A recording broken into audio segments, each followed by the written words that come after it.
बिस्मिल्लाहिर्रहमानिर्रहीम। अस्सलाम वालेकुम to all my viewers and students last video में हम लोगों ने फ्लोरोक्विनोलॉन्स एंड सल्फोनामाइड स्टार्ट किए थे। सो आज हम लोग जो है लास्ट टाइम हमने फ्लोरोक्विनोलॉन्स कंप्लीट कर लिए थे और आज हम पढ़ने जा रहे हैं सल्फोनामाइड। तो इसको स्टार्ट करने से पहले हम लोग इसकी क्लासिफिकेशन देख लेते हैं। क्लासिफिकेशन जो है इसकी वो इसकी ड्यूरेशन ऑफ एक्शन के जो है वो बेसिस पे इसको इनको क्लासीफाई किया गया है। तो सबसे पहले आ जाता है शॉर्ट एक्टिंग जिनकी जो ड्यूरेशन है जो 4 से 8 घंटे तक होती है और इसमें कौन सा ड्रग आ जाता है सल्फा डायाजाइन। और उसके बाद आ जाता है इंटरमीडिएट एक्टिंग वो 8 से 12 घंटे, इसमें आ जाता है सल्फा मेथोक्साजोल। और उसके बाद आ जाता है लॉन्गर एक्टिंग में जाता है सल्फा डॉक्साइन एंड सल्फा मेथोपायरिजाइन। ये हो गया तीन जो है ये आ जाते हैं हमारे पास शॉर्ट एक्टिंग जो 4 से 8 घंटे, उसमें आ जाता है डायाजाइन। उसके बाद आ जाता है 8 से 12 घंटे, यानी कि फोर जो ऑड्स हैं इसके लिहाज से जो है इनको आगे क्लासीफाई वो किया गया है क्लासीफाई।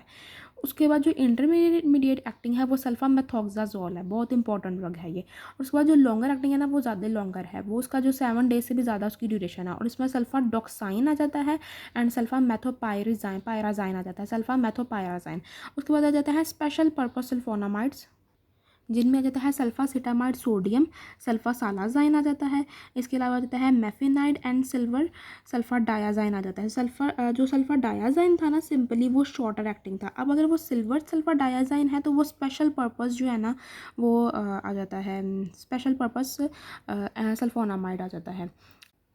उसके बाद आ जाता है कम्बिनेशन प्रोडक्ट, यानी हम लोगों ने स्पेशल पर्पस सल्फोनामाइड्स देख लिया, उसमें सल्फा सिटामाइड आ गया, सल्फा सालाजाइन आ गया, मेफिनाइड आ गया एंड सिल्वर सल्फा डायाजाइन आ गया। और डायाजाइन अगर सल्फा डायाजाइन सिर्फ देखो तो वो शॉर्टर एक्टिंग था।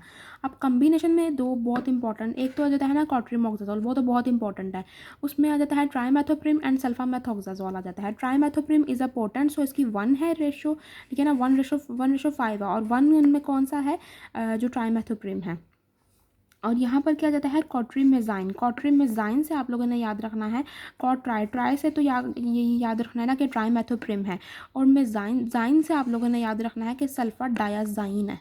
तो हम चलते हैं इनके मैकेनिज्म ऑफ एक्शन की तरफ। सबसे पहले एक बात जो आप लोगों ने याद रखनी है कि ये अकेले नहीं दिए जाते, अलोन प्रिस्क्राइब नहीं किए जाते accept in the developing countries में इनको अकेला भी दे दिया जाता है, वरना ये कम्बिनेशन प्रोडक्ट में ज़्यादातर आते हैं, जैसे कॉट्रीमोक्साजोल आप लोगों ने देखा होगा और कॉट्रीमेजाइन मैंने अभी आपको जो है वो शो करवाया है। सो आप लोगों ने ये याद रखना है कि ये जो डेवलपिंग कंट्रीज़ हैं उनमें ये अकेले क्यों दिए जाते हैं, क्योंकि एक तो इनकी एफिकेसी होती है और इनकी कॉस्ट कम होती है। जो सिंगल प्रोडक्ट होता है ना उसकी, जो कम्बिनेशन प्रोडक्ट है उसकी कॉस्ट जो है वो कंपैरेटिवली ज़्यादा होती है, इसलिए इसको कम्बिनेशन प्रोडक्ट में डेवलपिंग कंट्रीज़ में नहीं दिया जाता। मैकेनिज्म ऑफ एक्शन की तरफ देखें तो अब बैक्टीरियम में फोलेट सिंथेसिस में क्या होता है, फॉलिक एसिड सिंथेसिस के लिए सबसे पहले क्या होता है pteridine precursor and para amino benzoic acid का कंबाइन करते हैं और in the presence of the dihydropteroate synthetase and glutamate ये बनता है डाईहाइड्रोफोलिक एसिड, और डाईहाइड्रोफोलिक एसिड से बनता है tetrahydrofolic acid in the presence of the dihydrofolate reductase, ठीक है ना, वो रिड्यूस करता है इसको और ये टेट्राहाइड्रोफोलिक एसिड बनता है। टेट्राहाइड्रोफोलिक एसिड से आगे हम लोग देखते हैं अमाइनो एसिड सिंथेसिस भी हो रही है, प्योरीन सिंथेसिस भी एंड थायमिडाइन सिंथेसिस भी हो रही है। अच्छा, अब यहाँ पर जो है ना सल्फोनामाइड्स जो है ना सल्फा ड्रग्स वो इस एंजाइम के लिए कम्पीट करते हैं, किसके साथ, पाबा के साथ, यानी कि पैरामाइनो बेंजोइक एसिड के साथ वो कम्पीट करते हैं, यानी कि उसके साथ लड़ते झगड़ते हैं कि हमने इसके साथ बाइंड करना है डाईहाइड्रोपिटोरेट सिंथेटेज DHPS के साथ। ठीक हो गया, ये जो एंजाइम है और ये जो मैकेनिज़्म है ना ये बैक्टीरियल मैकेनिज़्म की बात हो रही है। ठीक हो गया, जब हम लोग एंटी कैंसर ड्रग्स पढ़ेंगे ना तब हम जब एंटी कैंसर तब वहाँ पर मेथोट्रेक्सेट आप लोग पढ़ेंगे, और मेथोट्रेक्सेट का जो मैकेनिज़्म है वो इससे मिलता जुलता है और आप लोग देखेंगे कि क्या फ़र्क है इन दोनों में। वहाँ पर जो है जो ह्यूमंस में यहाँ पर भी जो है ना डाईहाइड्रोफोलेट रिडक्टेज ही होता है। ठीक हो गया यह बात। उसके बाद आ जाती है कि यहाँ पर जो है ना सल्फोनामाइड इनहिबिट करते हैं पाबा की बाइंडिंग विद द डाईहाइड्रोपिटोरेट सिंथेसिस और खुद बाइंड हो जाते हैं। जब वो खुद बाइंड हो जाते हैं तो डाईहाइड्रोफोलिक एसिड नहीं बनता, जब डाईहाइड्रो नहीं बनेगा तो टेट्राहाइड्रो फिर कहाँ से बनेगा, जब टेट्राहाइड्रो नहीं बनेगा तो अमाइनो एसिड सिंथेसिस भी नहीं होगी, purine and thymidine synthesis which are the इनकी जो नेचर है ना बैक्टीरियोस्टैटिक नेचर है, ठीक है ना, इनकी नेचर बैक्टीरियोस्टैटिक है, ये बैक्टीरियोसाइडल नहीं है। जो फ्लोरोक्विनोलॉन्स हमने पढ़े थे वो बैक्टीरियोसाइडल थे। उसके बाद अगर हम लोग इसके स्पेक्ट्रम की बात करें तो स्पेक्ट्रम में आप लोगों ने इसका और ट्राइमेथोप्रिम के तीन ये जो है ना स्पेक्ट्रम ऑलमोस्ट सेम ही है।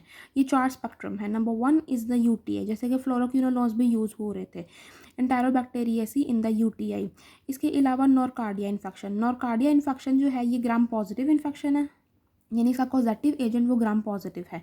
और इसमें ये इफ़ेक्ट किसको करता है, ये इफ़ेक्ट करता है आपके जो पेशेंट के लंग्स को भी, ब्रेन को भी और स्किन को भी।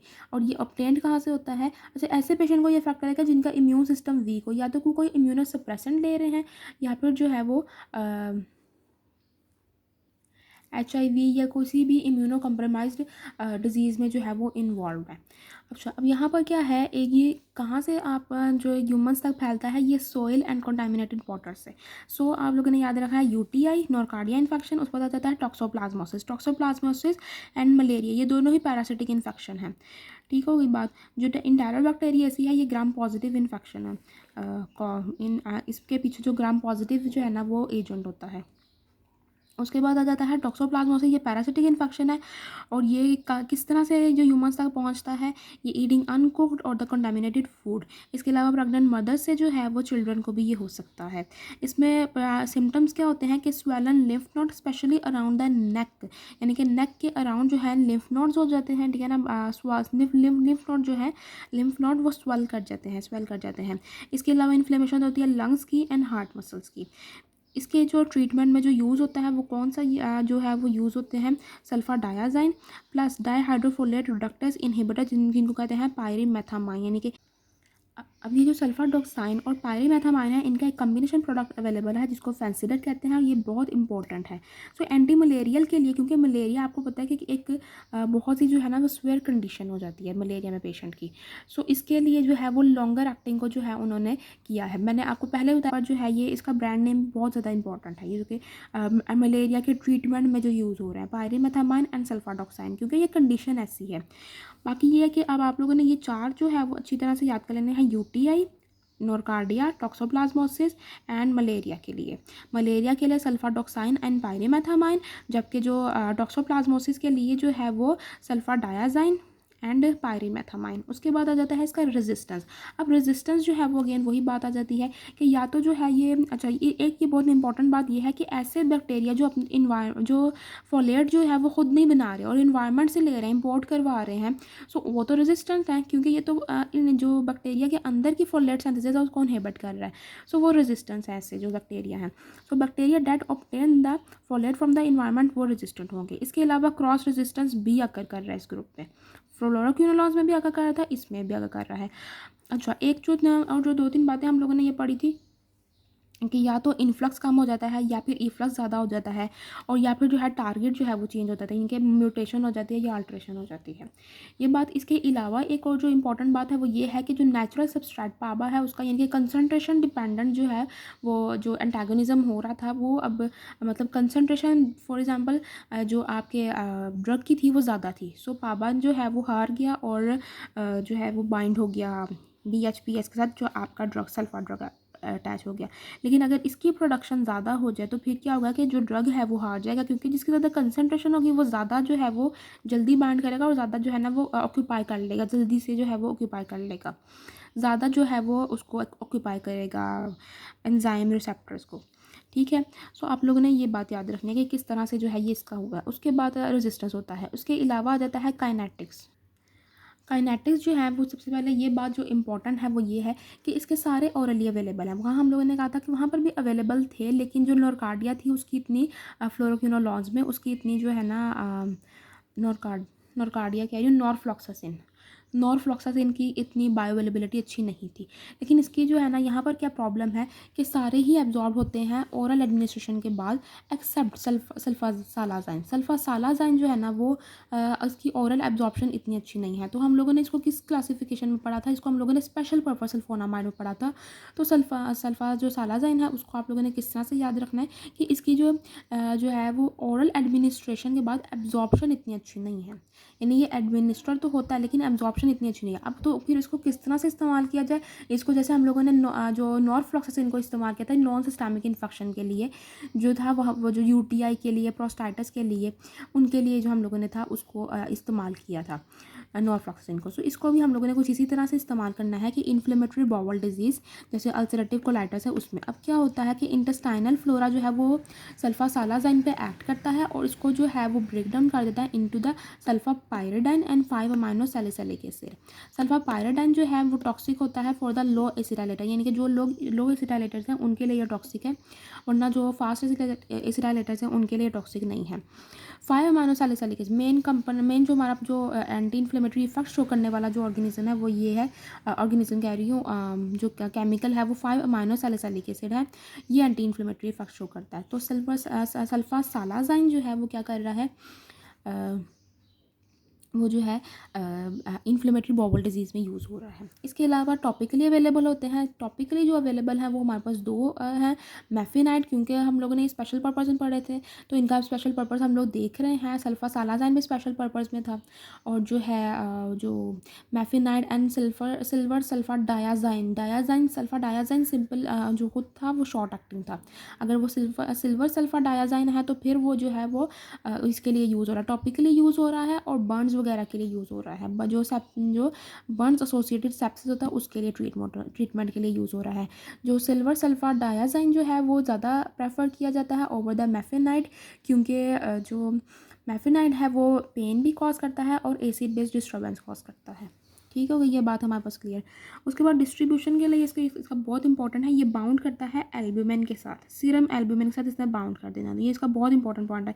तो ये जो मैंने ग्रीन से हाईलाइट किया है ना, ये आप लोगों ने याद रखना है। इसकी ADRs को याद करने के लिए मैंने ग्रीन से ये जो हाईलाइट किया, एल्ब्यूमिन को हाईलाइट किया हुआ है। ठीक है, इसके अलावा मैं अभी आपको आगे बताती हूँ। डिपेंडिंग अपॉन द PKA, जितनी PKA कम होगी उतनी ही बाइंडिंग ज़्यादा होगी। इसके अलावा ये एंटर करता है CSF में भी। ठीक हो गया।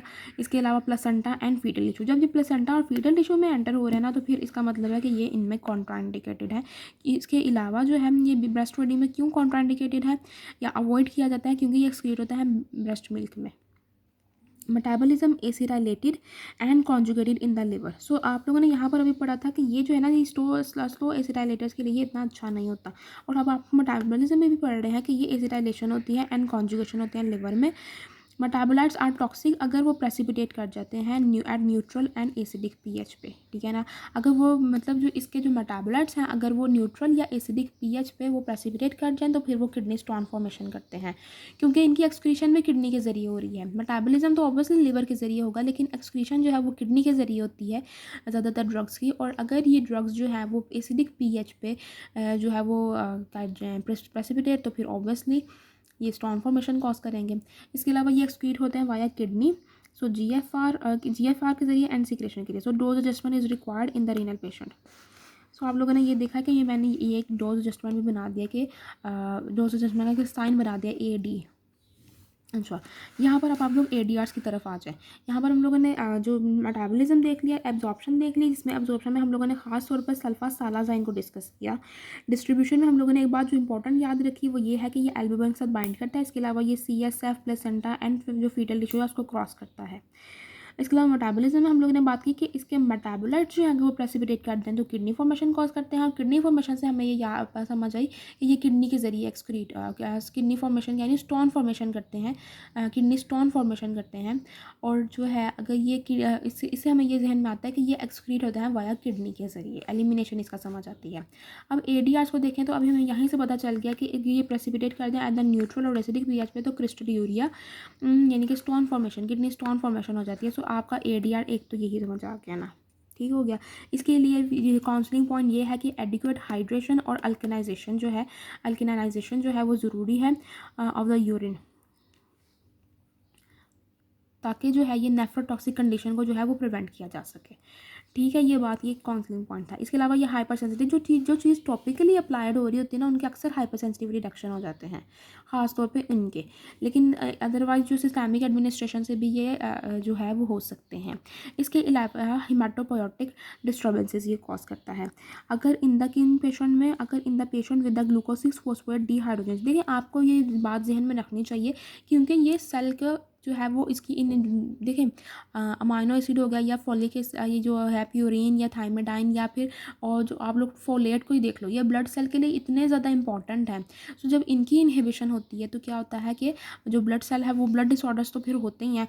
हम जो ख़ास तौर पे अगर in the patient in the glucose 6 phosphate dehydrogenase deficiency, इसके अलावा ग्रैन्युलोसाइटोपिनिया हो जाता है, इसके अलावा thrombocytopenia, agranulocytosis and aplastic anaemia हो जाता है। उसके बाद आ जाता है कंडक्ट्रस। कंडक्ट्रस क्या हो जाता है, ये बहुत इंपॉर्टेंट है। ये एल्ब्यूमिन जो हम लोगों ने हाईलाइट किया था अभी उससे आपको समझ आएगी। कंडक्ट्रस जो है ये अगर करता है इन द न्यू बॉन्ड्स में, जो न्यू बॉन्ड्स में ज़्यादातर ये होता है। अब होता क्या है कि सल्फर ड्रग जो है वो रिप्लेस कर देता है बिलिरुबिन को from binding to the albumin, क्योंकि जो है सल्फर ड्रग खुद एल्ब्यूमिन के साथ बाइंड करना होता है। तो ये बिलिरुबिन को कहते हैं चले आप पीछे हो, हम लोगों ने जो है वो खुद बाइंड करना है, अपने आप को बाइंड करना है एल्ब्यूमिन के साथ।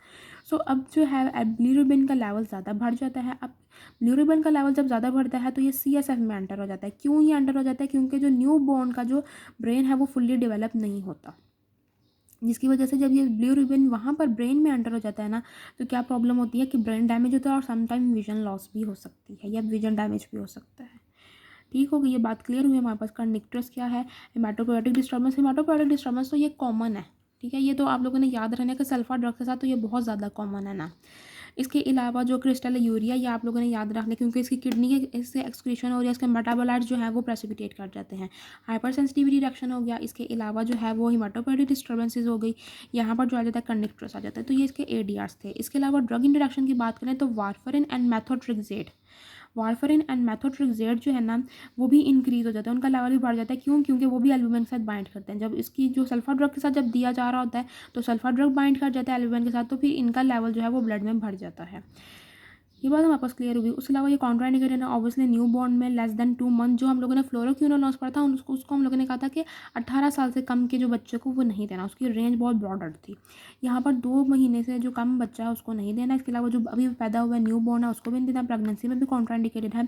फिर एक और ड्रग जो जिसकी कॉड एडमिनिस्ट्रेशन जो है वो कॉन्ट्राइंडिकेटेड है इसके साथ, वो है मेथामाइन। वो ये मेथामाइन जो है वो यूरिनरी ट्रैक्ट इन्फेक्शन को ट्रीट करता है। अच्छा, अब मेथामाइन के साथ अगर कोऑर्डिनेशन किया जाए तो फिर क्रिस्टल यूरिया के जो है ना वो चांसेस बढ़ जाते हैं, इसलिए ये कॉन्ट्राइंडिकेटेड होता है मेथामाइन। सो अगर हम लोग इसका देखें तो वो क्या है, MMW, यानी कि ये 2 M इस तरह और 1 W, उसका मतलब M को अगर हम लोग जो है वो इन्वर्स करते हैं तो W बनता है। सो सल्फोनामाइड के साथ आप लोगों ने याद रखना है MM सल्फोनामाइड एनामाइड, तो आप लोगों ने याद रखना है MMW। मेथोट्रेक्सेट, मेथामाइन एंड वारफरिन तो है ही। जो हम लोगों ने फ्लोरोक्विनोलॉन में पढ़ा था उसमें हम लोगों ने पढ़ा था TCCW। T से था थियोफाइलिन, C से था कैफीन, C और दूसरे C से था साइक्लोस्पोरिन एंड W से वारफरिन था। ठीक था, थियोफाइलिन कैफीन दोनों ही चाय और कॉफ़ी में मिलते हैं। साइक्लोस्पोरिन और वारफरिन आप लोगों ने ऐसे याद रखना है। तो ये था सल्फोनामाइड्स के हम लोगों ने मेजरली पढ़ लिया। अब हम लोग चलते हैं ट्राइमेथोप्रिम की तरफ। Trimethoprim as I told you before कि ये बहुत ज़्यादा पोटेंट होता है, ठीक है, और ये भी मैंने आपको बताया कि ये डाईहाइड्रोफोलेट रिडक्टेज को इनहिबिट करता है विच इज़ द सेकंड स्टेप, यानी कि जो सल्फोनामाइड इसको नहीं बनने देते, ठीक है, और जो ट्राइमेथोप्रिम है वो ये फॉर्म नहीं होने देता टेट्राहाइड्रोफोलेट। किस तरह से कि ये डाईहाइड्रोफोलेट रिडक्टेज को जो है ये इनहिबिट करता है। अच्छा, ये पोटेंट इनहिबिटर है DHFR का। स्पेक्ट्रम जो है वो उसी तरह सिमिलर है to the sulphur drug, most commonly use in the combination product cotrimoxazole, वो हम लोगों ने देख लिया। Trimethoprim is more active on the bacterial reductase. Bacterial reductase have more affinity for the trimethoprim. So आपको पता चलेगा कि ये reductase है तो इसकी ज़्यादा affinity है for the trimethoprim. अगर हम लोग इसके स्पेक्ट्रम की बात करें तो हम लोगों ने पहले बताया, मैंने आपको बताया कि इसका सल्फोनामाइड जैसा स्पेक्ट्रम है। बाकी जो यहाँ जो है ना जिन डिजीज़ के ट्रीटमेंट के लिए ये अलोन यूज़ होता है। ज़्यादातर हमने देखा ना कम्बिनेशन प्रोडक्ट, मोस्टली का मतलब ज़्यादातर ये यूज़ हो रहा है कम्बिनेशन प्रोडक्ट में। अलोन अगर ये यूज़ कहीं हो रहा है तो वो UTI में ये यूज़ हो रहा है एंड प्रोस्टाइटिस में यूज़ हो रहा है, लेकिन प्रोस्टाइटिस में ये ड्रग ऑफ चॉइस नहीं है, वहाँ पर फ्लोरोक्विनोलॉन्स को प्रेफर किया जाता है ऑल्दो कि ये यूज़ हो रहा है।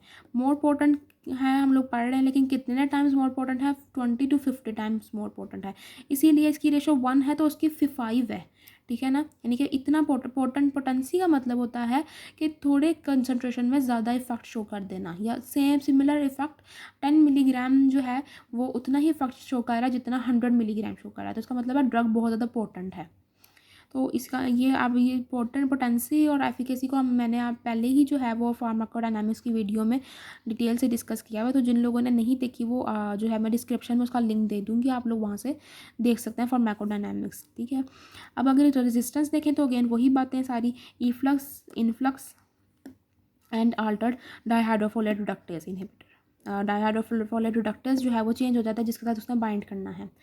ठीक हो गई ये बात। अब हम लोगों ने इसका जो स्पेक्ट्रम जो सल्फोनामाइड के देखे थे वो था यूटीआई मोस्ट इम्पॉर्टेंटली। इसके अलावा जो था यूज़ हो रहा था नोरकार्डिया टॉक्सोप्लाज्मोसिस में and anti malarial as anti malarial use हो रहा था। यहाँ पर जो है ये यूटीआई एंड प्रोस्टाइटिस के लिए यूज़ हो रहा है, लेकिन प्रोस्टाइटिस के लिए फ्लोरोक्विनोलॉस को प्रेफर किया जाता है। अब हम चलते हैं इसके काइनेटिक्स की तरफ। ये रैपिडली एब्जॉर्ब होता है आफ्टर ओरल एडमिनिस्ट्रेशन ट्राइमेथोप्रिम, ठीक है। अब हाई कंसनट्रेशन अचीव, ये बहुत इंपॉर्टेंट पॉइंट है इसकी। ये क्यों यूटीआई में या फिर जो है प्रोस्टाइटिस में या फिर ये वेजिनाइटिस में भी ये यूज़ हो रहा है।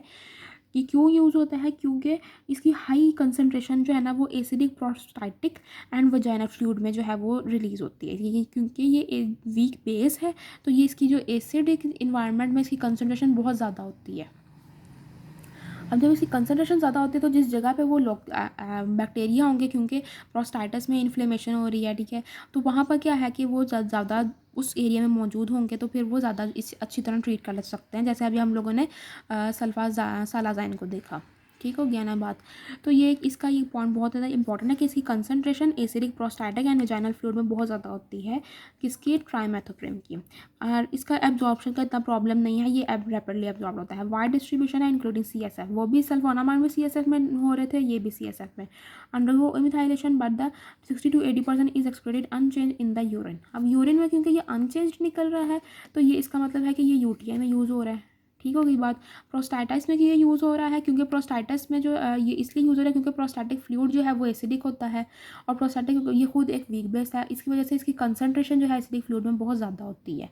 सो अभी हम लोगों ने देखा यूटीआई एंड प्रोस्टाइटिस, तो दोनों की आपको रीजंस पता चल गई कि क्यों ये यूज़ हो रहा है यहाँ पर। इसके अलावा ADRs को हम लोग देखें तो ADRs इसके बहुत जो मतलब जो एक आप लोगों ने याद रखना है इसको फॉलिक एसिड डेफिशिएंसी से याद रखना है बस। इसका जो है ना major folic acid deficiency related ही है ट्राइमेथोप्रिम का।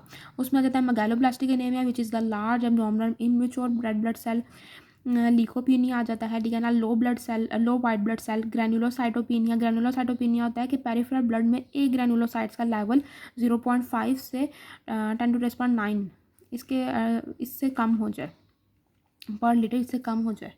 और ग्रैनुलोसाइट्स कौन कौन सा आ जाता है? न्यूट्रोफिल्स आ जाता है, बेसोफिल्स एंड इओसिनोफिल्स आ जाता है। उसमें हम लोग देख रहे थे यहाँ पर ग्रैनुलोसाइटोपिनिया, वहाँ पर ए ग्रैनुलोसाइटोसिस था सल्फोनामाइड के साथ।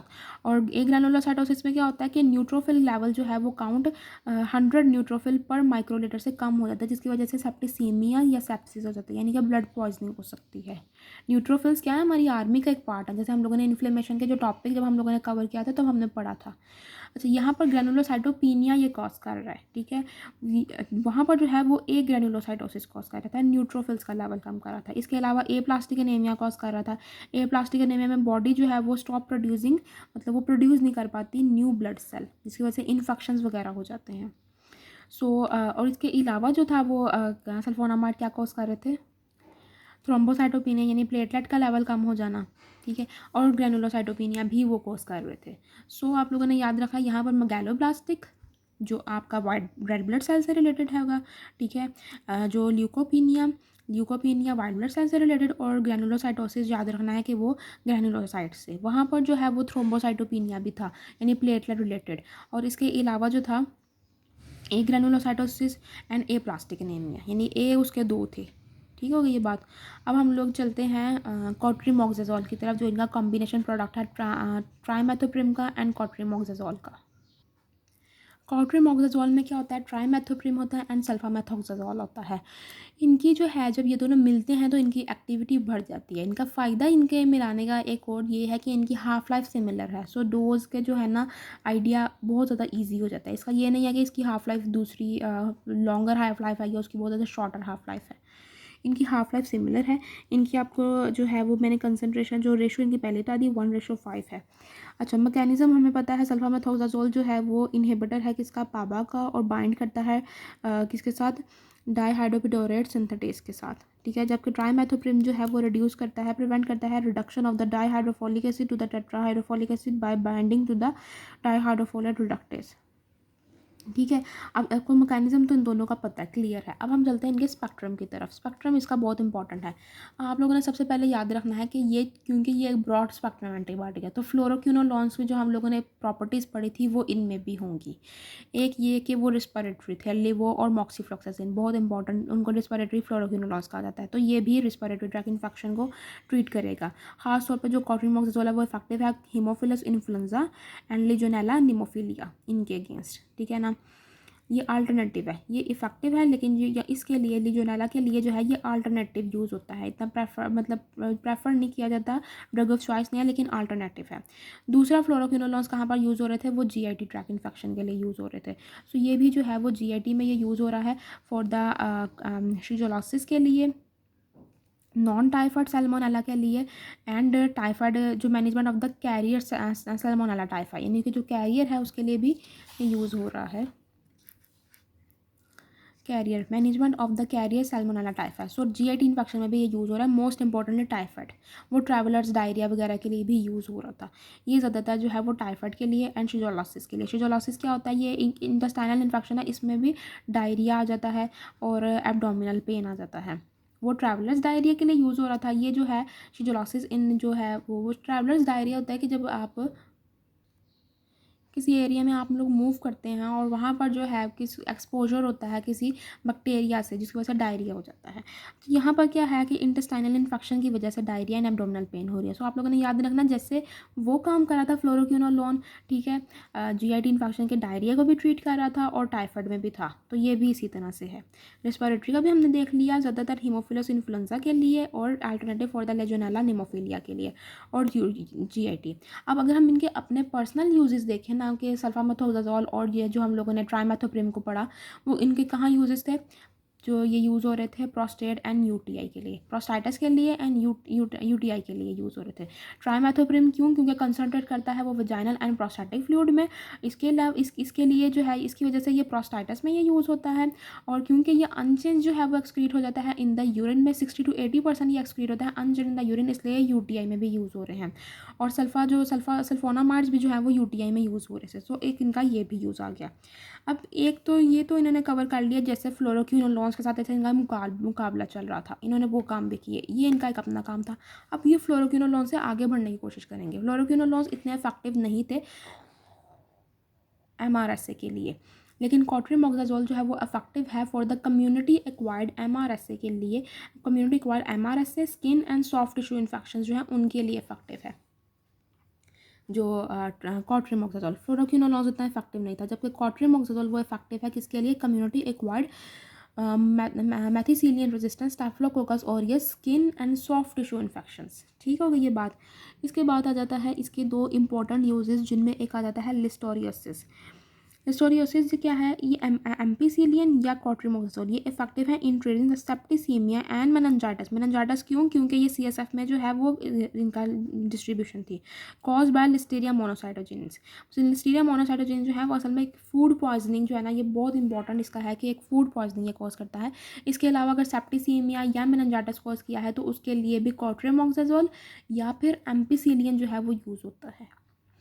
ठीक है, एम्पीसिलियन भी जो है वो आप लोगों ने जब आप लोगों ने पढ़े थे, पेनिसिलिन हम लोगों ने पढ़े हैं, तो हम लोगों ने देखा है कि ये लिस्टेरिया मोनोसाइटोजीन्स को भी, उसके लिए भी जो है अगेंस्ट एक्ट करता है।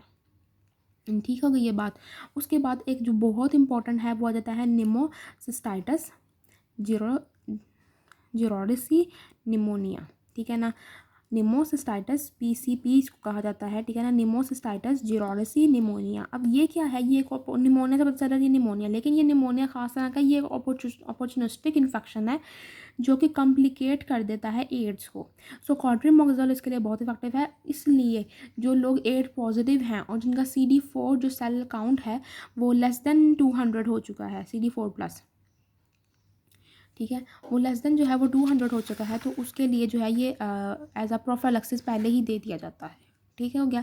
एड्स के पेशेंट जिनका CD4+ सेल काउंट जो है पर ml 200 से कम हो जाए तो उनको जो है प्रोफिलैक्सिस दिया जाता है, प्रोफिलैक्सिस ट्रीटमेंट दिया जाता है विद द कॉट्रिमोक्साजोल। सो कॉट्रिमोक्साजोल के आप लोगों ने देखे अभी तक 6 इसके यूजेस, 2 यूजेस जो थे इसके फ्लोरोक्विनोलॉन्स जैसे थे, जिनमें क्या है, रेस्पिरेटरी ट्रैक्ट इन्फेक्शन, एनजीआईटी। एक इसका अपना था जिसमें प्रोस्टैटिक इन्फेक्शन एंड यूटीआई। एक इसने फ्लोरोक्विनोलॉन से भड़ के करने की कोशिश की, ठीक है, और जिसमें आ जाता है MRSA के अगेंस्ट ये इफेक्टिव है। और 2 उसके बहुत यूनिक यूजेस, जिसमें एक आ जाता है लिस्टोरियसिस और एक आ जाता है निमोसिस्टाइटिस PCP, ठीक है ना, निमोसिस्टाइटिस जिरोडिसी निमोनिया। ठीक हो गई ये बात। अब अगर हम लोग इसके रेजिस्टेंस की बात करें ना, तो इसका रेयर है कि रेजिस्टेंस डेवलप करें, क्योंकि बैक्टीरिया को दोनों से रेजिस्टेंट होना पड़ेगा, जो सल्फामेथोक्साजोल उससे भी और ट्राइमेथोप्रिम उससे भी। सो इसका रेजिस्टेंस बड़ा रेयर है। हाउएवर इसका रेजिस्टेंस देखा गया है MRSA में and E coli. MRSA is a gram positive and E coli is a gram negative. So आप लोगों ने ये याद रखना है कि इनमें रेजिस्टेंस ये नहीं है कि रेजिस्टेंट है, इनसे रेजिस्टेंस देखा गया, ये शो करते हैं रेजिस्टेंस इनके खिलाफ। काइनेटिक्स की बात करें तो ओरल और IV दोनों अवेलेबल हैं। IV जो दिया जाता है वो PCB में, इनके एड्स जो मैंने बताया था, निमोसिस्टाइटिस जिरोडसी निमोनिया, ठीक है। इसके अलावा ये कंसनट्रेट करता है इन द, आप लोगों ने जिनकी काइनेटिक्स है वो आप लोगों ने इनके दोनों से याद रख लेना कि जो दोनों की काइनेटिक्स हम लोगों ने पढ़ी है वही इसकी काइनेटिक्स होगी ऑब्वियसली। कंसनट्रेट कर रहा है, ये किसकी फीचर है, ये ट्राइमेथोप्रिम का क्रॉस कर रहा है ब्लड ब्रेन बैरियर और CSF में एंटर हो रहा है, ये दोनों का फीचर है एक्सक्रीटेड इन द यूरिन। इसके अलावा अगर ADRs देखें तो ADRs भी इसके वही होंगे, जो 3 डिफरेंट ADRs हैं वो ये हैं कि एक तो ये ग्लोसाइटिस कॉज करता है, glossitis is a inflammation of the tongue, ज़ुबान की इन्फ्लेमेशन। इसके अलावा स्टोमाटाइटिस, ठीक है ना, स्टमक की इन्फ्लेमेशन। हाइपरकैलेमिया कॉज करता है इन एट हाई डोज, यानी कि जब इसका डोज हाई दिया जाए तब ये हाइपरकैलेमिया कॉज करता है, ठीक होगी ये बात। इसके अलावा अगर हम लोग देखें तो इसके ड्रग इंट्रैक्शन में हम लोगों ने देखा मोस्ट इंपॉर्टेंटली जो सल्फोनामाइड्स में हम लोगों ने देखा वो मेथोट्रेक्सेट था, वारफेरिन था एंड मेथामाइन था। इसके अलावा जो एक इसका ड्रग इंटरेक्शन है वो ये है फिर फेनोटाइन के साथ भी, ये इंक्रीज़ करता है फेनोटाइन, सीरम कंसनट्रेशन ऑफ द फेनोटाइन। जब सीरम कंसनट्रेशन किस तरह से, उसी तरह से अगेन उसी तरह कि ये, क्योंकि फेनोटाइन जो है वो बाइंड बहुत करता है एल्ब्यूमिन के साथ। जब ये एल्ब्यूमिन के साथ ये बहुत ज़्यादा बाइंड कर रहा होता है तो इसका डोज उसी हिसाब से दिया गया होता है। फॉर एग्जांपल अगर इसकी बायोअवेलेबिलिटी इतनी, जो वीडी इतना ज़्यादा नहीं था और इसकी जो डिस्ट्रीब्यूशन जो थी इतनी ज़्यादा नहीं थी, ये बाइंडिंग इसकी ज़्यादा थी। लेकिन अब क्योंकि जो ट्राइमेथोप्रिम या सल्फा ड्रग्स भी साथ दिए गए हैं तो इसकी वजह से क्या हुआ कि उन्होंने डिस्प्लेस कर दिया इसको एल्ब्यूमिन से। अब तो क्या हुआ, तो इसकी जब ये डिस्प्लेस हो गया तो इसका जो है वो कंसनट्रेशन सीरम में बढ़ गई, इसकी वजह से बाज़ों का टॉक्सिसिटी भी हो जाती है। सो आप लोगों ने एक एडिशन जो है वो याद रख लेनी है फेनोटाइन के साथ। वैसे जो हम लोगों ने उसमें याद किया था सल्फोनामाइड के साथ MMW याद किया था ड्रग इंटरेक्शन के लिए, ठीक है। अब यहाँ पर जो है आप लोग चार्ट से देख सकते हैं कि जो ग्राफ से कि जब कोई ड्रग नहीं था तो बैक्टीरियल कंसनट्रेशन इतनी हाई लेवल की थी। जब ट्राइमेथोप्रिम क्योंकि वो पोटेंट है ज़्यादा तो इसका जो था ना वो इधर तक पहुंच गई। सल्फा अगर खाली दिया जाए तो फिर जो है वो इधर तक कंसनट्रेशन पहुंच जाती है, और अगर दोनों साथ दिए जाए तो बैक्टीरियल कंसनट्रेशन कितनी कम हो जाती है, ठीक है ना। और ये इसका और लिखे हुए हैं, ये इसका नंबर ऑफ द बैक्टीरिया है, ठीक है। और ये था सारा कुछ सल्फोनामाइड्स के बारे में, जिसमें हम लोगों ने सल्फोनामाइड्स को कवर कर लिया, ट्राइमेथोप्रिम को कवर कर लिया एंड कॉट्रिमोक्साजोल को कवर कर लिया। सो नेक्स्ट टॉपिक तक के लिए आप लोग मेरे चैनल को सब्सक्राइब कर लें, और नेक्स्ट टॉपिक हमारा क्या होगा वो हम लोग जो है वो मैं आपको नोटिफाई कर दूँगी। सब्सक्राइब कर लें ताकि आपको नोटिफिकेशन मिलती रहे। तो तब तक के लिए अल्लाह हाफिज़।